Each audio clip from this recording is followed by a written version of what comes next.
ઘઉંનું ભંડારણ સાચી રીત જાણવી ખૂબ જરૂરી છે.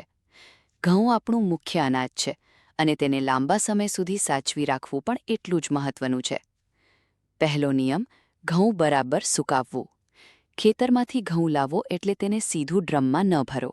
પહેલાં તેને 3 થી 4 દિવસ સુધી સારા તડકામાં સુકાવો. ચેક કેવી રીતે કરશો? થોડું ઘઉં દાંતથી દબાવો.